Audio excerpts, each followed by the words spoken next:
નમસ્કાર ગુજરાત। આજના મુખ્ય સમાચારની અંદર અંબાલાલ પટેલ અને પરેશભાઈ ગોસ્વામીની વાવાઝોડાને લઈને નવી આગાહી। ગુજરાતમાં સૌથી મોટો રાજકીય ધમાકો। ખેડૂત આંદોલને ધારણ કર્યું છે મોટું રૂપ। દિવાળી નિમિત્તે ગુજરાત સરકારની સૌથી મોટી જાહેરાત। હવે રાશન કાર્ડ ધારકોને ઘરે બેઠા મળશે 5 કિલો મફત અનાજ। પાલ આંબલિયાની સરકારને વિનંતી। શું ખેડૂત આંદોલન માત્ર બહાનું હતું? કેન્દ્ર સરકારનો ખેડૂતોના હિતમાં સૌથી મોટો નિર્ણય। દિવાળી પહેલા ખેડૂતોના ખાતામાં જમા થશે ₹2000નો 21મો હપ્તો। 31 તારીખે પીએમ મોદી આવશે ગુજરાત પ્રવાસે। ગુજરાતના મુખ્યમંત્રીની સૌથી મોટી જાહેરાત।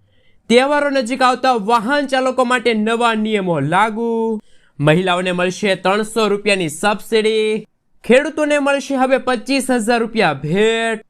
દિવાળીના તહેવાર નિમિત્તે માર્કેટિંગ યાર્ડ 11 દિવસ રહેશે બંધ।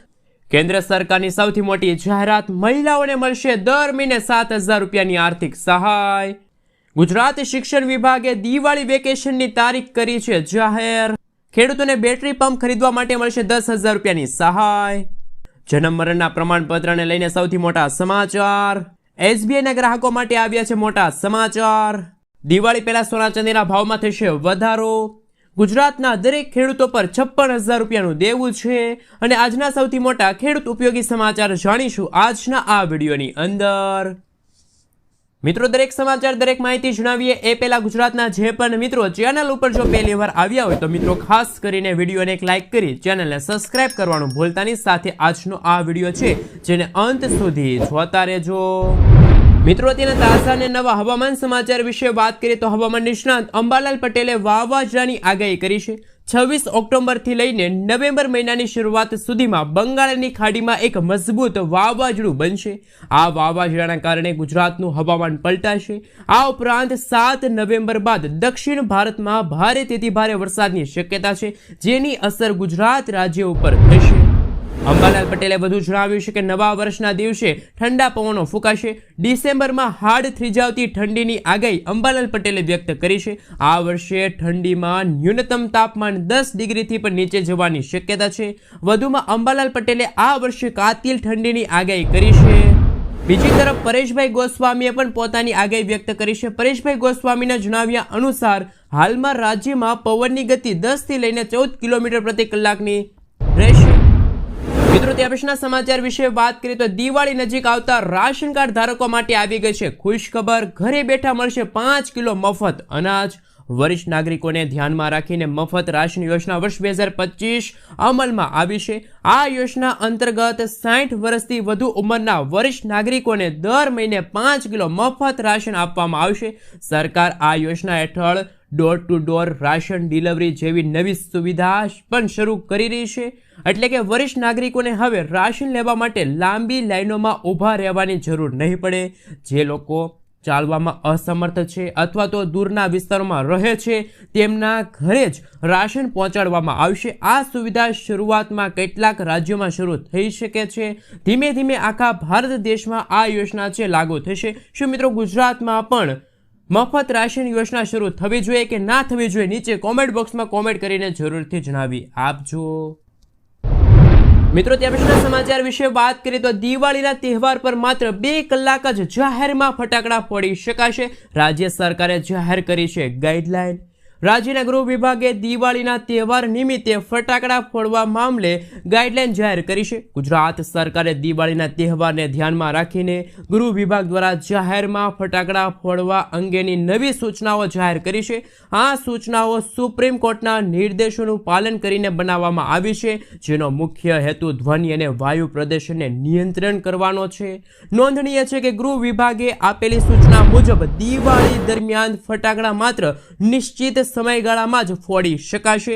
આ દિવાળી તહેવાર પર ફટાકડા ફોડવાનો સમય રાત્રે 8 વાગ્યાથી લઈને 10 વાગ્યા સુધીનો, એટલે કે ફક્ત 2 કલાકનો રહેશે। સુપ્રીમ કોર્ટના નિર્દેશ મુજબ આ સમય મર્યાદાનું પાલન કરવું ફરજિયાત છે। ઉલ્લેખનીય છે કે ગૃહ વિભાગે સૂચનામાં સ્પષ્ટપણે જણાવ્યું છે કે વધુ ઘોંઘાટ કરતા ફટાકડા ફોડવા પર પ્રતિબંધ મૂકવામાં આવ્યો છે। આ સાથે ફટાકડાનું વેચાણ ઈ-કોમર્સ વેબસાઇટ પર થઈ શકશે નહીં, એટલે કે ગ્રાહકોએ માત્ર પ્રત્યક્ષ રીતે સ્ટોર પરથી જ ફટાકડાની ખરીદી કરી શકાશે। મિત્રો ત્યાં પછીના સમાચાર વિશે વાત કરીએ તો ગુજરાતના દરેક ખેડૂતો પર 56,000 રૂપિયાનું દેવું. કેન્દ્ર અને રાજ્ય સરકાર દ્વારા ખેડૂતોની આવક બમણી કરવાના વાયદાઓ છતાં ગુજરાત રાજ્યના ખેડૂતોની આર્થિક સ્થિતિ અત્યારે કથળી રહી છે. લોકસભામાં રજૂ થયેલા રિપોર્ટ મુજબ ગુજરાતના પ્રત્યેક ખેડૂતોના માથે સરેરાશ 56,000 રૂપિયાનું દેવું છે. મીડિયામાં ફરતા અહેવાલ અનુસાર રાજ્યના 55 લાખ ખેડૂતોએ 14,000 કરોડ રૂપિયાની બેંક લોન લીધી છે. ખેતીના ખર્ચ વધવા અને પાકના પૂરતા ભાવ ન મળવા જેવી સમસ્યાના કારણે ખેડૂતો દેવામાં ડૂબી જાય છે અને ઘણા ખેડૂતો તો ખેતી પણ છોડી રહ્યા છે. તો શું મિત્રો આગામી દિવસોમાં શું ગુજરાતના દરેક ખેડૂતોની લોન માફ થવી જોઈએ કે ના થવી જોઈએ? ખાસ નીચે કોમેન્ટ બોક્સમાં કોમેન્ટ કરીને જરૂરથી જણાવી આપજો.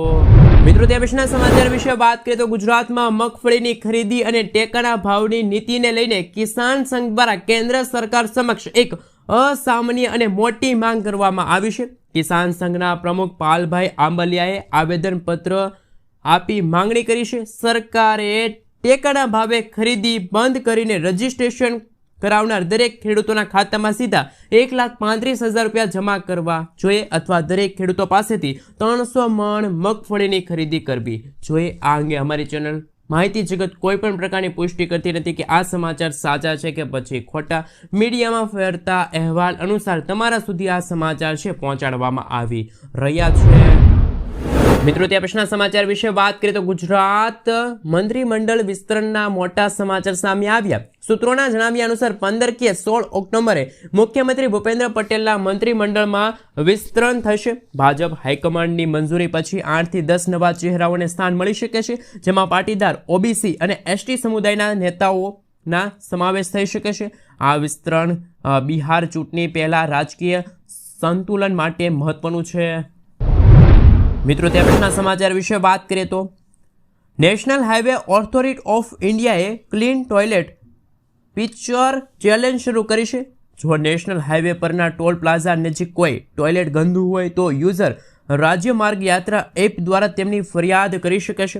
ફરિયાદ સાચી જણાશે તો ફરિયાદ કરનાર ફાસ્ટેગમાં 1,000 રૂપિયા મોકલવામાં આવશે. આ Jio tag photo challenge 31 October 2025 સુધી ચાલશે, જેનો હેતુ સ્વચ્છતાને સુનિશ્ચિત કરવાનો છે. મિત્રો ત્યાં પછીના સમાચાર વિશે વાત કરીએ તો પીએમ મોદી આવશે ગુજરાત પ્રવાસે. પીએમ મોદીના ગુજરાત પ્રવાસને લઈને મોટા સમાચાર સામે આવ્યા. વાસ્તવમાં નરેન્દ્ર મોદી આગામી 31 ઓક્ટોબરના રોજ ગુજરાતની મુલાકાતે આવશે. સરદાર વલ્લભભાઈ પટેલની જન્મજયંતિ નિમિત્તે તેઓ કેવડિયામાં યોજાનારી એકતા પરેડમાં હાજરી આપશે. અનેક વિકાસના પાયાઓના કામોનું લોકાર્પણ તેમજ ખાતમુહૂર્ત કરશે. પ્રધાનમંત્રીએ સમગ્ર કેવડિયા વિસ્તારમાં સ્વાગી વિકાસ માટે દૃષ્ટિકોણ અપનાવ્યો છે. તે અનુસાર કુલ 800 થી લઈને 900 કરોડના વિકાસ કાર્યોનું લોકાર્પણ અને ખાતમુહૂર્ત કરવામાં આવશે. મિત્રો ત્યાં પછીના સમાચાર વિશે વાત કરીએ તો કેન્દ્ર સરકારનો સૌથી મોટો નિર્ણય. ખેડૂતોને પોષણક્ષમ ભાવ મળે તે માટે ગુજરાત સરકારે લઘુત્તમ ટેકાના ભાવે ડાંગ, બાજરી, આ સાથે મકાઈ, જુવાર, રાંગીની ખરીદી ગુજરાત સરકાર નાગરિક પુરવઠા નિગમ દ્વારા કરવાની જાહેરાત કરી છે. ભારત સરકારે ડાંગ માટે રૂપિયા 2369 પ્રતિ ક્વિન્ટલ, ડાંગર માટે ગ્રેડ એ માટે 2379 પ્રતિ ક્વિન્ટલ, મકાઈ માટે 2400 રૂપિયા પ્રતિ ક્વિન્ટલ, બાજરી માટે 2775 રૂપિયા પ્રતિ ક્વિન્ટલ, જુવાર હાઇબ્રિડ માટે 3699 રૂપિયા પ્રતિ ક્વિન્ટલ, જુવાર માલદંડી માટે 3749 પ્રતિ ક્વિન્ટલ સાથે 300 રૂપિયા બોનસ મળશે અને રાંગી માટે 4886 રૂપિયા પ્રતિ ક્વિન્ટલનો ટેકાનો ભાવ છે નક્કી કર્યો છે. તો ખેડૂતોને દિવાળી ભેટ મળી છે. ખેડૂતો માટે આવી ગઈ છે ખુશ ખબર. મિત્રો ત્યાં પછીના સમાચાર વિશે વાત કરીએ તો વાવ, સુઈગામ અને થરાદ જિલ્લામાં અતિવૃષ્ટિ અને પૂરથી થયેલા નુકસાન બદલ તાત્કાલિક સહાય અને વળતર ચૂકવણી માંગ. બનાસકાંઠા જિલ્લામાં કોંગ્રેસ સમિતિના પ્રમુખ અને મોટી સંખ્યામાં ખેડૂતોએ જિલ્લા વિકાસ અધિકારીઓને આવેદનપત્ર પાઠવી રહ્યું છે. છેલ્લા કેટલાક દિવસોમાં ભારે વરસાદ અને પૂરના કારણે ખેડૂતોના પાકને નુકસાન થયું છે. ઘણા વિસ્તારોમાં 70 થી લઈને 80% સુધીનું પાક નુકસાન નોંધાણું છે, જેના કારણે ખેડૂતો મુશ્કેલીમાં મુકાણા છે. જે ખેડૂતો દ્વારા આવેદનપત્રમાં ખેડૂતોની લોન માફ કરવા, પશુપાલકોને ઘાસચારા સહાય આપવા, ઘરોને થયેલા નુકસાન માટે તાત્કાલિક વળતર ચૂકવવા તેમજ ગ્રામીણ વિસ્તારમાં પીવાના પાણી અને આરોગ્યની સુવિધા પૂરી પાડવા જેવી માંગણીઓ કરવામાં આવી છે. અસરગ્રસ્ત વિસ્તારોમાં તાત્કાલિક સર્વે હાથ ધરી ખેડૂતોના પાકને વળતર જાહેર કરીને ન્યાય આપવો જોઈએ. આ સાથે મિત્રો જો વાત કરીએ તો અતિવૃષ્ટિને 35 થી 36 દિવસ વીતી ગયા છતાં સરકારે પાક નુકસાન કે જમીન ધોવાણનું કોઈ વળતર આપ્યું નથી. પશુ સહાય કે ઘર વખરી સહાય પણ 70% લોકોને મળી નથી. કેશ ડોલ માત્ર ઘરોના 2 જ વ્યક્તિઓને આપવામાં આવી છે. આવા તમામ મુદ્દાઓને ધ્યાનમાં રાખીને જિલ્લા વિકાસ અધિકારીને આવેદનપત્ર આપવામાં આવ્યું છે. મિત્રો, ત્યાં પછીના સમાચાર વિશે વાત કરીએ તો આજના સોના ચાંદીના લેટેસ્ટ ભાવ ઉપર નજર કરીએ તો ધનતેરસ પહેલાં શુક્લનું સોનું ખરીદવું, જાણો આજનો ભાવ. આજે ગુજરાતમાં 22 કેરેટ સોનાનો ભાવ 1,15,010 રૂપિયા પ્રતિ 10 ગ્રામ છે અને જ્યારે 24 કેરેટ સોનાનો ભાવ 1,25,460 રૂપિયા 10 ગ્રામ છે. જ્યારે ગઈકાલે 22 કેરેટ સોનાનો ભાવ 1,14,690 રૂપિયા પ્રતિ 10 ગ્રામ હતો અને 24 કેરેટ સોનાનો ભાવ 1,25,120 રૂપિયા પ્રતિ 10 ગ્રામ હતો. આજે ચાંદીના ભાવમાં 5,000 રૂપિયાનો ઉછાળો. આ ભાવ સાથે મિત્રો ચાંદીનો ભાવ 1,75,000 પ્રતિ કિલોગ્રામનો ઐતિહાસિક ટોચે પહોંચી ગયો છે. તો આવનારી દિવાળીને લઈને ચાંદી હજુ પણ 2 લાખ રૂપિયા પ્રતિ કિલોગ્રામના ભાવે પહોંચે તો કંઈ નવાઈ નથી. મિત્રો, ત્યાં પછીના સમાચાર વિશે વાત કરીએ તો ગુજરાતના મુખ્યમંત્રીની સૌથી મોટી જાહેરાત, અમૃત 2.0 યોજના હેઠળ બજેટ મંજૂર. ગુજરાતની મહાનગરપાલિકા અને નગરપાલિકામાં પાયાની માળખાકીય સુવિધા માટે 16,316 કરોડ રૂપિયાની વધુમાં વધુ 927 કામ મંજૂર કરવામાં આવ્યા. વડાપ્રધાન નરેન્દ્ર મોદીના સુશાસનના 24 વર્ષનું પૂરા થયા. આ નિમિત્તે ગુજરાતમાં 7 ઓક્ટોબરથી લઈને 15 ઓક્ટોબર સુધી વિકાસ સપ્તાહની ઉજવણી કરવામાં આવી હતી. દેશનું ગ્રોથ એન્જિન ગણાતું ગુજરાત આજે પીએમ મોદીના માર્ગદર્શન અને સીએમ ભૂપેન્દ્ર પટેલના નેતૃત્વમાં શહેરી વિસ્તાર તરફ એક તેજીથી ગતિ કરતું આ એક લક્ષ્ય છે. મિત્રો, ત્યાં પછીના સમાચાર વિશે વાત કરીએ તો હિંમતનગરમાં એપીએમસી માર્કેટિંગ યાર્ડ 11 દિવસ બંધ રહેશે. દિવાળીના તહેવાર નિમિત્તે હિંમતનગર એપીએમસી માર્કેટિંગ યાર્ડ અને કોટન માર્કેટ 18થી લઈને 28 ઓક્ટોબર સુધી એટલે કે ટોટલ 11 દિવસ માર્કેટિંગ યાર્ડ બંધ રહેશે. 29 ઓક્ટોબરથી વેપારીઓ શુભ મુહૂર્ત ખેત પેદાશોની ખરીદી કરશે. એપીએમસીના મેનેજરે જણાવ્યું છે કે ખેત તસિયા રોડનું માર્કેટિંગ યાર્ડ અને સહકારી જીત વિસ્તારનું કોટન માર્કેટિંગ યાર્ડ બંધ રહેશે. 29 ઓક્ટોબરથી રાબેતા મુજબ કામગીરી છે હાથ ધરવામાં આવશે. મિત્રો, તે પછીના સમાચાર વિશે વાત કરીએ તો શું દિવાળી પહેલા ખેડૂતોના ખાતામાં જમા થઈ શકે છે ₹2,000નો 21મો હપ્તો? ખેડૂતો પીએમ કિસાન યોજનાનો 21મો હપ્તા માટે આતુરતાપૂર્વક રાહ જોઈને બેઠા છે. કેન્દ્ર સરકાર કેટલાક રાજ્યોમાં ખેડૂતોના ખાતામાં આ ટ્રાન્સફર કર્યા છે પૈસા. પીએમ મોદીએ કૃષિ ક્ષેત્રને મજબૂત બનાવવા અને નવી યોજના શરૂ કરવા માટે આ યોજનાની શરૂઆત કરી છે. ઈ-કેવાયસી જે ખેડૂતોએ નહીં કરાવ્યું હોય તેવા ખેડૂતોના ખાતામાં આગામી 21મો હપ્તો નહીં જમા થાય, પરંતુ લાભાર્થીની યાદીમાં તમારું નામ છે તો એ તપાસી લેજો. તમે pmkisan.government.in વેબસાઇટ પર જઈને તમામ ડોક્યુમેન્ટ અપડેટ તમે અરજી જાણી શકો છો. દિવાળી પહેલાં હપ્તો આવવાની શક્યતા કેટલી છે એમના વિશે વાત કરીએ તો દેશના ઘણા બધા રાજ્યોમાં કેન્દ્ર સરકાર દ્વારા હપ્તો ટ્રાન્સફર થયો છે. સૌપ્રથમ મિત્રો આપણે જણાવી દઈએ તો કે કેન્દ્ર સરકાર દ્વારા જમ્મુ કાશ્મીર છે, ઉત્તરાખંડ છે, પંજાબ છે, હિમાચલ પ્રદેશના ખેડૂતોના ખાતામાં 21મો હપ્તો ટ્રાન્સફર કર્યો. કારણ કે આ રાજ્યમાં ચોમાસા દરમિયાન ભારે વરસાદ, પૂરના કારણે તાજેતરની કુદરતી આફતોથી ખેડૂતોને કરોડો રૂપિયાનું નુકસાન થયું છે અને ખેડૂતોને નુકસાને પહોંચવા માટે રાજ્ય સરકારે, કેન્દ્ર સરકારે ઐતિહાસિક નિર્ણય લીધો કે આ કારણોસર કેન્દ્ર સરકારે રાહત તરીકે ખેડૂતોના ખાતામાં દિવાળીની ભેટ તરીકે ₹2,000નો 21મો હપ્તો જમા કર્યો છે. તો શું આપણા ગુજરાતના ખેડૂતોના ખાતામાં ક્યારે જમા થશે ₹2,000નો 21મો હપ્તો? હજુ સુધી સરકાર દ્વારા કોઈ ઓફિશિયલી તારીખ જાહેર કરવામાં નથી આવી, પરંતુ મીડિયામાં ફરતા અહેવાલ અનુસાર દિવાળી 20 ઓક્ટોબરના રોજ છે અને 20 ઓક્ટોબર પહેલાં ખેડૂતોના ખાતામાં ₹2,000નો 21મો હપ્તો જમા થઈ શકે એની શક્યતા ખૂબ ઓછી છે. પરંતુ નવેમ્બર મહિનામાં અથવા તો ડિસેમ્બર મહિનાની શરૂઆતમાં ખેડૂતોના ખાતામાં ₹2,000નો 21મો હપ્તો જમા થશે. મિત્રો, ત્યાં પછીના સમાચાર વિશે વાત કરીએ તો પીએમ ઉજ્જવલા યોજનાના લાભાર્થીઓ માટે આવી ગઈ ખુશખબર. પીએમ ઉજ્જવલા યોજના હેઠળ ગરીબ રેખાની નીચે જીવતા પરિવારોને સબસિડીવાળા એલપીજી ગેસ સિલિન્ડર આપવામાં આવશે. સરકારે હવે આ એલપીજી માટે સબસિડી માટે વાર્ષિક સંખ્યા ગેસ સિલિન્ડરની સંખ્યા છે મિત્રો 12થી ઘટાડીને 9 કરી છે. જોકે 14.2 કિલોગ્રામ સિલિન્ડર પર મળતી ₹300ની સબસિડી તો યથાવત રહેશે. તો મહિલાઓને પીએમ ઉજ્જવલા યોજનાના જે લાભાર્થીઓ છે કે જેને મફત ગેસ સિલિન્ડર મળે છે ₹300ની સબસિડી છે મળવાપાત્ર રહેશે. મિત્રો, ત્યાં પછીના સમાચાર વિશે વાત કરીએ તો અગત્યના સમાચાર સામે આવી રહ્યા છે.